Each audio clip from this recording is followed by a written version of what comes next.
Good morning, historians.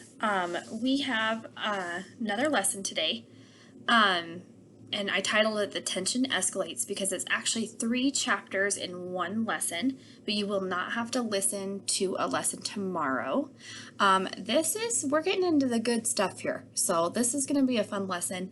It's gonna continue to get more intense, and it's gonna get more, I guess you could say, exciting from here because all up until this point it's been just kind of a lot of paper stuff, right? It's been the tax acts and boycotts, which that's still happening, but now our feelings, the colonists' feelings, are starting to really get short. They're getting angry, so we're going to be getting into some good stuff today.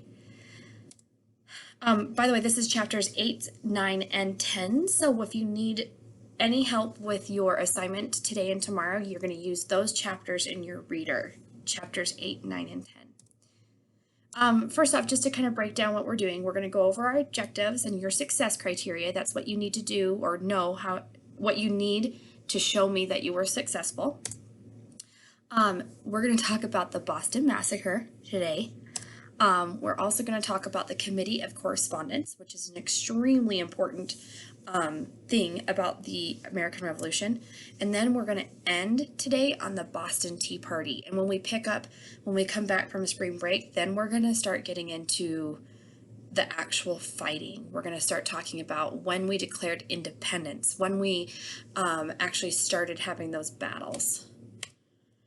Your objective at the end of the day, at the end of class today, is that you can describe some events that caused the Revolutionary War.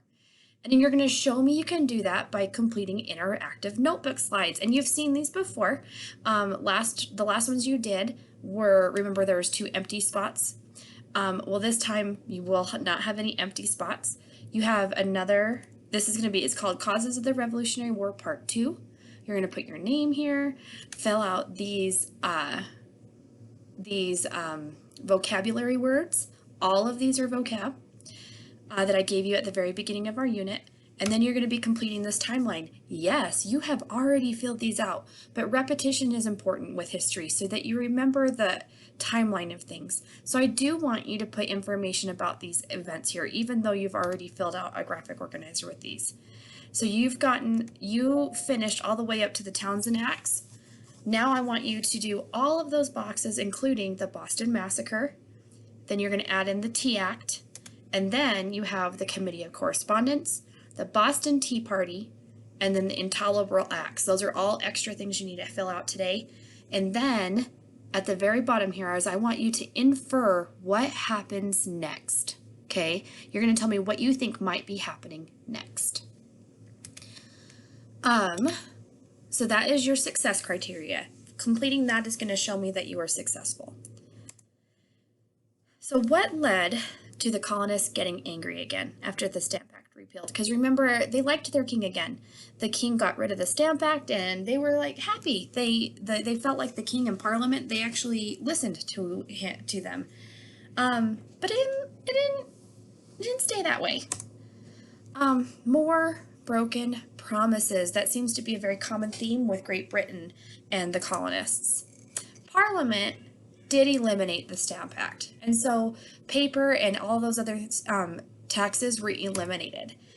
However, 1 year later, they decided to continue to tax other goods that came through ship harbors. These are the Townshend Acts. So I just briefly touched on it last time. This time I'm going to talk a little bit more. These were anything that came into the harbor, any good that a colonist needed that came through a ship into a harbor was taxed. And to do this, so Parliament thought that since they needed these goods, they were going to just station the tax collectors at the harbor. So instead of having like an office that colonists had to go to pay their taxes, the tax collector was actually at the harbor and he would stop colonists before they even got to the ships to get the goods they needed to collect those taxes. To make it worse though, a law was passed that if colonists didn't pay these taxes, they were imprisoned, and they were even tried or given a trial without a jury. and that was a fundamental right of a British citizen. If you remember back from our lesson a few times ago, you were not allowed to be sent to jail without a trial by jury of your peers, meaning that a jury finds you guilty or not. Colonists didn't get that. If a tax collector said, you're not paying these, you're thrown in jail. And maybe you did pay him, maybe you didn't pay him, but the whole point was it was over taxes, okay? They were being thrown in jail for not paying taxes. So we've got some more taxation without representation, which also meant more boycotts. The Sons of Liberty jumped into action again. Remember, these were the guys that were kind of began the boycotts and really got the colonists to boycott those British goods. And then they stopped that after the Stamp Act was repealed. But now that these Townshend Acts were put into place again, they started calling for more boycotts on British goods. And these boycotts, guys, lasted for almost 3 years. That means colonists were making their own goods. They were using their own cloth. They were weaving their own blankets. They were growing their own foods and making their own gunpowder and all that kind of stuff. And this boycott lasted for almost 3 years. And they were successful because big businessmen like merchants and manufacturers who were starting to lose the money from these boycotts called for Parliament to repeal these taxes again. They said, please, we are suffering and you need to do something about this. So take these taxes off so they'll start buying our goods again.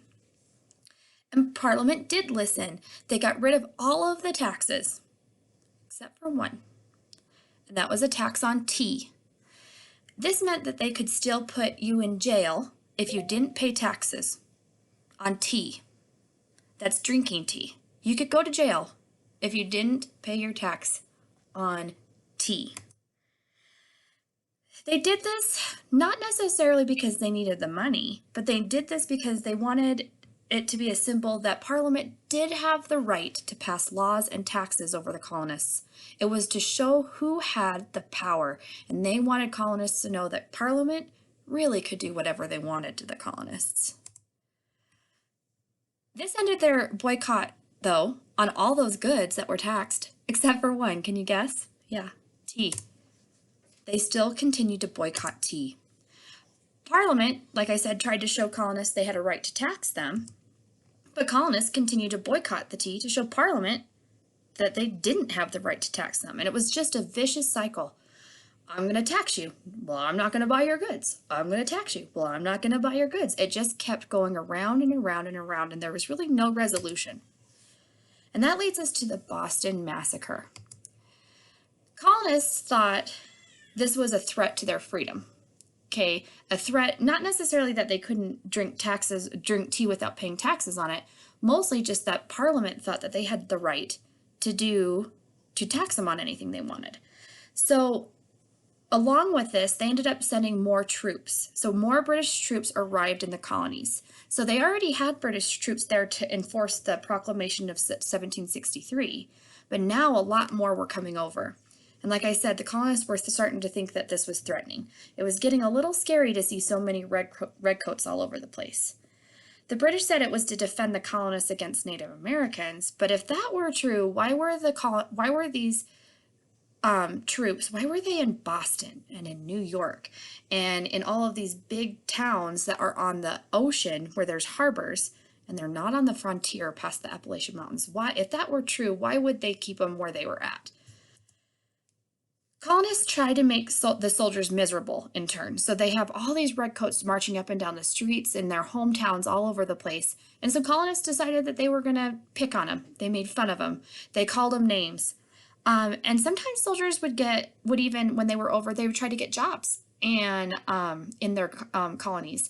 And most of the merchants were what you call a loyalist. So they supported the king and they supported Parliament. So they often would hire a British soldier over a colonist. And so colonists were starting to get angry because they were losing their jobs. And so tensions were starting to rise. And even fights broke out, fist fights all the time between colonists and British soldiers. There just was not a lot of love between the two groups. And then on March 5th, 1770, there was a crowd that gathered around a British soldier, just a lone British soldier. He was on guard duty. They started shouting at him. They were calling him names. They were yelling at him. And they started to throw snowballs at him. And some of these snowballs had rocks inside them. Some of them had ice inside them. So yeah, this was not a very nice thing to do. You got to remember, the colonists were very upset with Britain right now. And so they saw every soldier, whether or not the soldier was a good person or not, they saw them as an enemy. So they started throwing these snowballs. And the soldier called for help, and more soldiers showed up. More of his comrades, some of his friends' soldiers came. And more shouting and arguments. They started to grow louder and louder and angrier and angrier. And then, for an unknown reason, nobody really knows why, the British soldiers actually drew their guns and they shot at the colonists. The colonists were unarmed, they were just throwing snowballs. And at the end of this, 5 colonists ended up dying or were wounded. And a few days later, more than half of the population of Boston came to the funerals of these men.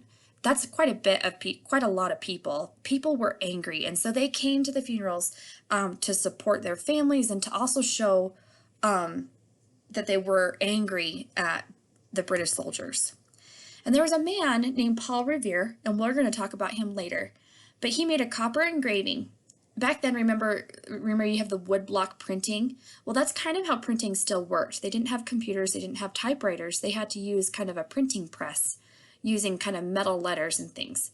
Well, he made a copper engraving that showed the British soldiers firing on innocent citizens. Kind of looked a lot like this picture. And he was able to use this to print into the newspapers, and it made its way all through the colonies because of those better roads, because of people traveling back and forth. These newspapers went rampant. They were printed everywhere. And no one really knows if Paul Revere actually saw the shooting, and some of the things that he depicted in his picture weren't true. He was a son of liberty. We do know this about Paul Revere. He wanted separation from Great Britain. And so his whole goal with this printing, with this craving, was to make colonists mad at the British. And he did it. He was successful. It is true that the colonists began the fight. That's the sad truth. However, in a situation like this, does anybody really deserve to die? And no, these colonists did not deserve to die by these British soldiers. Now, the soldiers that were involved in this, they were tried in a court, and 6 of them were found innocent. 2 of them were found guilty. And there is an important figure. He was actually their lawyer. He defended the British soldiers in court, and his name was John Adams. And he was actually a future president of our United States, so it's kind of interesting that he actually supported the British soldiers in this time. But I think he was an honorable man that saw that there was errors on both sides of the coin here. And that leads me to the Committee of Correspondence. This is a very important group. Without this group of people, I don't think that in my humble opinion, I don't think that the American Revolution probably would have happened. So there was a calm before the storm. So the Boston Massacre happens, and the feelings towards the British by the colonists has definitely taken a shift. They're not happy that the British soldiers are there, but with their force, they were kind of also a little afraid of them. So the anger eventually died down a little bit. The British government didn't do anything new to upset the colonists. They didn't want to stir the pot. And for the next 3 years, things were mostly calm. There wasn't a lot of fighting. Yeah, there was probably still some hard feelings, but there wasn't anything to really write in our history books. Colonists, for the most part, had a very different view of Britain now. Like I said, they weren't super happy with Britain because before, during the French and Indian War, they were allies, they were friends, and now that friendship is kind of breaking apart. And after the Boston Massacre, there were some colonists that wondered if it was time to start governing themselves. Was it time for them to grow up and move away from home, basically? England was the home country. Everyone was considered a British citizen here in the colonies. And they often would call England the home country. But as every child does, they grow up and they eventually move out of the house. Well, that's kind of what the colonies were ready to do. They were ready to move away from England. They wanted to separate from their mother country. And there was just some colonists that thought that this was time to happen. And one of these colonists was a very important man named Sam Adams. He believed in independence. He wanted to separate from England. And he helped organize the Sons of Liberty way back when the tax acts were happening. And he was a leader in the boycotts on British goods. He was one of those people that were always on the front lines of these things. And he tried to convince others. He would go around cities and towns and he would tell them, the liberties of our country are worth defending at all risks. He believed that Great Britain was eventually going to take away all their freedoms through these taxes, and eventually they were just going to rule with a heavy hand. They already were. He knew, though, that it wasn't going to be an easy thing to separate from Britain, and he knew that it would likely mean force or fighting. He thought it would likely result in violence, but that colonists shouldn't go down without a fight. He didn't think that we should just give up. He believed that the colonists could and should fight for their right of independence. And so he and other Bostonians created a way to alert the other colonists when the British government were coming to threaten their freedoms. Because remember, there wasn't Facebook. They couldn't text each other. They couldn't even just call each other on the phone and say, hey, the British are on their way and they are sending more troops to our country. They couldn't do that. The only way that news traveled was either through newspapers or letters, and it was slow. So he and a bunch of other Bostonians developed this group of people that would correspond with each other, and I'm going to get into that. This group was called a Committee of Correspondence. Now, correspondence, this is the exchange of letters. They would write letters back and forth to each other. And if freedoms were taken away, like if there was some taxing that happened in Boston, there was somebody that would be a secret member of the Committee of Correspondence. He would right away write a dozen letters and send those letters to other committee members throughout the colonists. And it would almost be like a telephone line where they would send these messages up and down so that all of the colonies could remain unified in their belief of independence. They would immediately start writing letters across Massachusetts with the news, and eventually it spread. So it started out with just in Massachusetts. They were just trying to get the news quickly back and forth through Massachusetts, but eventually it was adopted by other colonies. And this is how the colonies, all the way down from Georgia, all the way up to Massachusetts, stayed unified. The Committee of Correspondence made sure that everybody always knew when Britain was threatening their liberties or their freedoms. But they didn't always wait for conflict, because remember, there was those 3 years of kind of calm. They often wrote to each other just to kind of talk about the idea of independence. And that idea, because of the Committee of Correspondence, spread throughout the colonies, and it was becoming more and more of a discussion topic between people. People were really starting to think, we could do this. We can separate from England. So here's kind of like a timeline of the strained relations with Great Britain. You've got, in 1754, the French and Indian War began. Okay, we're in good standing with the king and Parliament because we're fighting for him. But then in 1763, not quite 10 years later, King George III issued that proclamation of 1763 saying that that land that you just fought for, yeah, we're not going to let you use it. And then in 1765, you've got the Stamp Act. That's only 2 years past the proclamation. So King George was pretty quick in making the colonists pretty mad. Stamp Act is passed, boycotts are happening, people are marching in protest to taxation without representation, and there's some changes of feelings here. And then 5 years later, the Boston Massacre occurs, and that's really when you see a huge shift between all of the colonies, because this news traveled and most people believed that it was not a good thing. That was a heartless, people did not need to die over this situation. And 2 years later, the Committees of Correspondence are formed, and this is when the idea of independence starts to spread through the colonies. Now, we're ready to talk about a tea party in Boston. I know a lot of you have been waiting for a long time to hear about this, and it is pretty interesting. Parliament ends up making another mistake. We've got the calm. They don't really know about the Committees of Correspondence sending this information. So they left that tax on tea, and the colonists continued to boycott it. Again, that vicious cycle, there was really never a resolution. So, believing that their plan wasn't working, which it wasn't, Parliament created what's called the Tea Act, and this was in 1773. The price of tea, they decided to lower the price of tea to make it more affordable, but there was still a tax that was on the tea that the tax collectors would collect. So the money that was bought for the tea went to the merchant and the tax went to the king and parliament.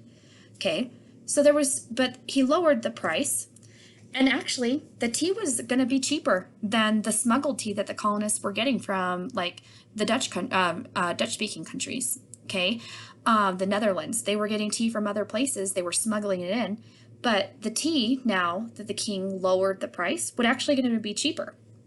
Kind of sounds like a good deal, right? Well,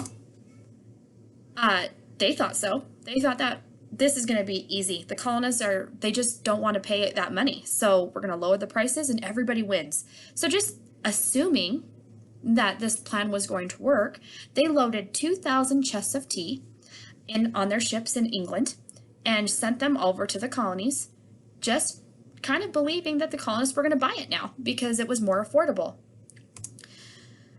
But Parliament really misunderstood the colonists. They didn't really understand them. The colonists didn't care about how much the tea cost. They cared about taxation without representation. It goes back to that. It doesn't matter how much it costs. What was important was the fact that they had no representation in Parliament. They had no one giving them a voice on what laws and taxes should be put in place in Parliament. There was no one to speak for them. So they were not going to pay the tea tax, no matter what the British tea cost. The British tea could have cost nothing, and they still would have not bought it. They still wouldn't have bought it. So when the Tea Act was enacted again, it was time for the Committees of Correspondence. The Committee of Correspondence went to work right away. They started spreading news across the colonies. And what happened is the colonists Sons of Liberty specifically, started preventing ships, the tea ships, to dock at ports. So those are the harbors like New York City. There's a bunch in Virginia, in Maryland. These ships were going to be coming in with all of this tea to sell to the colonists, and the Sons of Liberty prevented them from getting into their harbors. What they would do is they would threaten the ship captains. They would send a letter out saying, "I wouldn't try to land that tea if I were you." And the captains, they didn't want any they were kind of the middleman. They were just trying to get the tea to the land. They didn't want any problems. So they often would listen and turn around. Colonists all over the colonies were responding the same way. They were stopping the ships from getting into the harbor. And it was successful except for in one port, and that was in Boston. And Boston was a really big harbor. So in December of 1773, there were 3 tea ships that actually were able to get into the Boston harbor. And citizens of Boston gathered in a town meeting demanding the governor order the ships to leave, demanding them. But the governor, he didn't like Sam Adams, and he really did not like the Sons of Liberty. In fact, he would be considered a loyalist, and so he said, "No, I'm not going to do that." So colonists took matters into their own hands. On December 16th, 1773, a group of colonists dressed as Native Americans to symbolize independence got onto these ships. They rowed the boats to the ships in the harbor, and it was evening, it was dark, they were really quiet.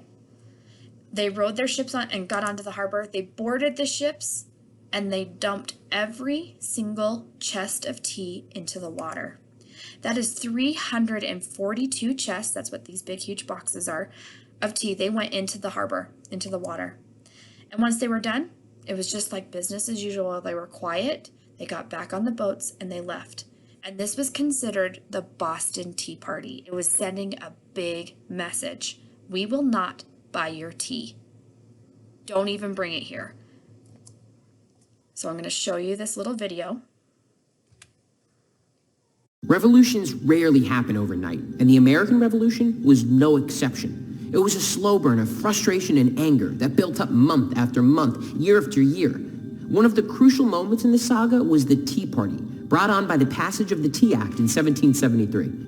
Here are 5 important points to fully understand the scope of the Tea Act and why it was so important to the birth of our nation. In the 1770s, one of the most valuable commodities in the Western world was tea. Tea was new, it was exotic, exactly the kind of thing that's easy to sell. But maybe not that easy. Because by 1773, decreased sales left the British East India Company with a surplus of over 17 million pounds of tea just sitting and rotting in warehouses in England. The country's biggest and most important company was in serious trouble. The British East India Company needed a bailout, and they looked to the North American colonies for a solution. Normally, British tea merchants sold tea to American traders in London at a markup, who would then sell the tea to colonists. The British government thought, why are we using American merchants to sell our tea when we can just ship it there ourselves?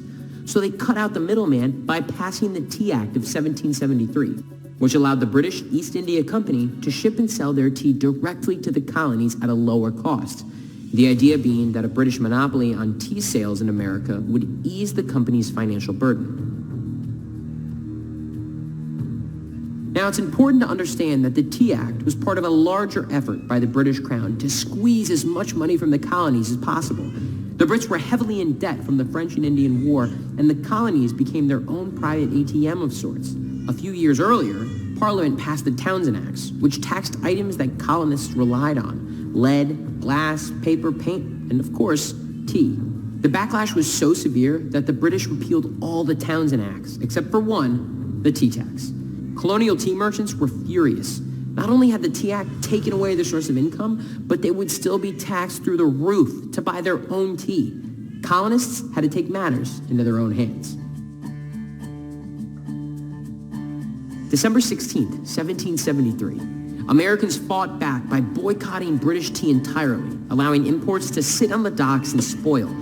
Colonial Governor Thomas Hutchinson ordered that American colonists buy the tea, but they had other plans.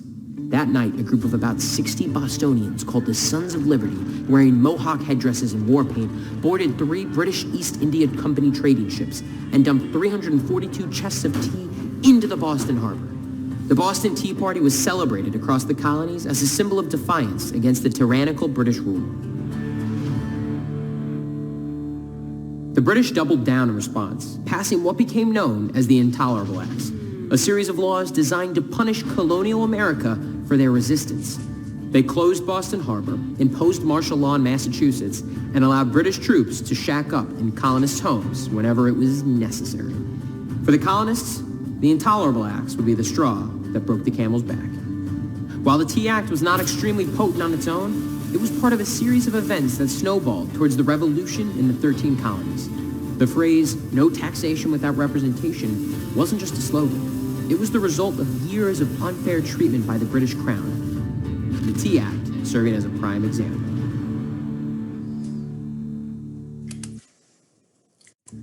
So they mentioned the Intolerable Acts, and that is exactly what happened right after the Boston Tea Party.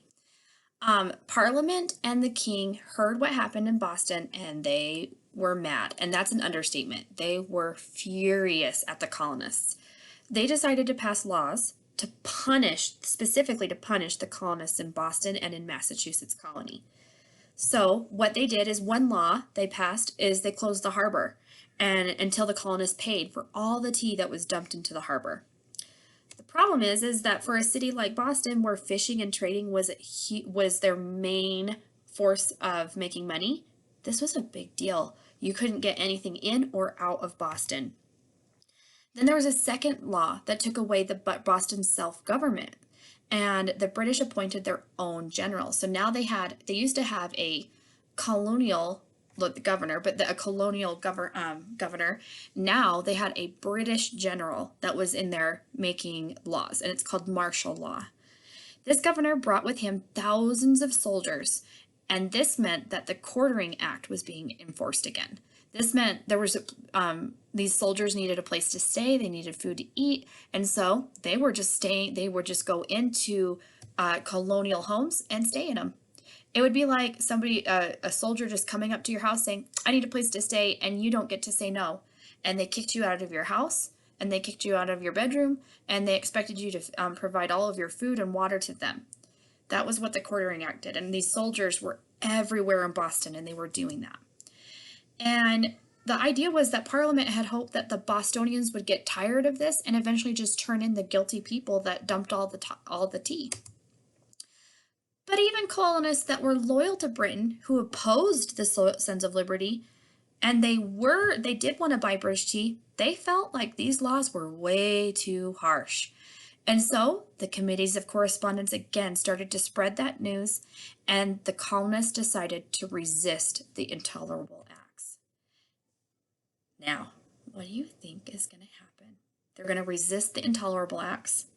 That is up to you to tell me. And now your job is to go in and work on your interactive notebook slides, get those turned into me on Friday. And when we pick up after spring break, we're going to find out what they did to resist the Intolerable Acts. And we're going to see finally how the colonies eventually split from Great Britain.